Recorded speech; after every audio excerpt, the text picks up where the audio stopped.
God told a man named Jeroboam that he would become king over all but one of the tribes of Israel.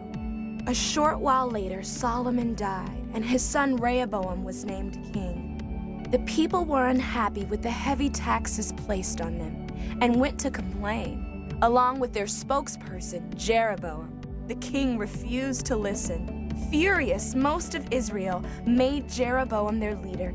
After being a united country for many years, Israel was now split in two. For years, Jeroboam and Rehoboam were at war. When Rehoboam died, his son and then grandson took over as kings of Judah. His son worshipped other gods, just like his father. The northern kingdom of Israel continued to be led by a series of wicked men. One of these kings was Ahab, who did more evil in the eyes of God than any king before him. God would need to send a messenger to set things straight.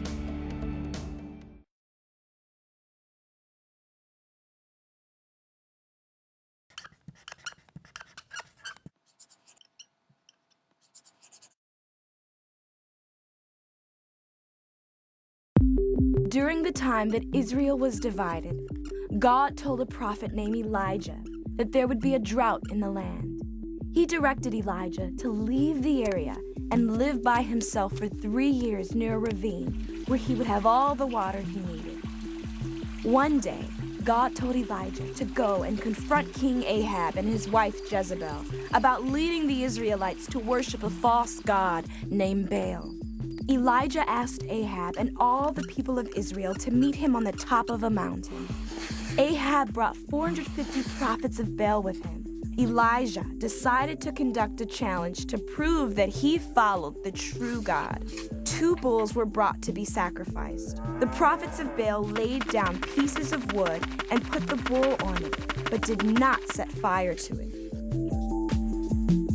Call on the name of your God, Elijah challenged, and I will call on mine. Whichever answers by fire, he is God. From early morning until noon, the prophets asked their god Baal to send fire, but nothing happened. Elijah taunted them, "Shout louder! Perhaps your God is in deep thought or sleeping." So they shouted louder and cut themselves with their swords and spears, but still nothing happened. He quickly built an altar using 12 stones, one to represent each tribe of Israel. Finally, he asked those around him to pour water all over the bull and the wood. There was so much water flowing that it filled the trench around the altar. Then Elijah called out, "Let it be known today that you are God in Israel." And fire fell from the sky and burned up the bull, the wood, and even the stones and soil. When the people saw this, they fell to their faces and yelled, "The Lord, He is God!" The prophets of Baal were then arrested and killed in the valley below the mountain. When King Ahab returned home and told his wife Jezebel what happened, she was furious and sent word to Elijah that she was going to have him killed.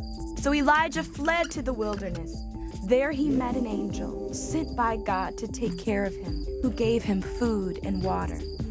Eventually, God told Elijah that Elisha would take his place as a prophet in Israel. Not long after, Elijah and Elisha were walking along the road, and a chariot and horses made of fire appeared out of nowhere and took Elijah up into the sky. So Elisha continued to do God's work, performing miracles, and at one point even raising a young boy from the dead.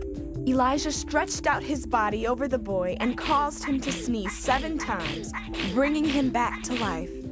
For many years after, God continued to use Elisha and a number of other prophets to perform miracles and warn the Israelites of all that would happen to them if they did not follow God. Despite the prophets' warnings, the next several kings led Israel further and further from God. It was only a matter of time before things had to change.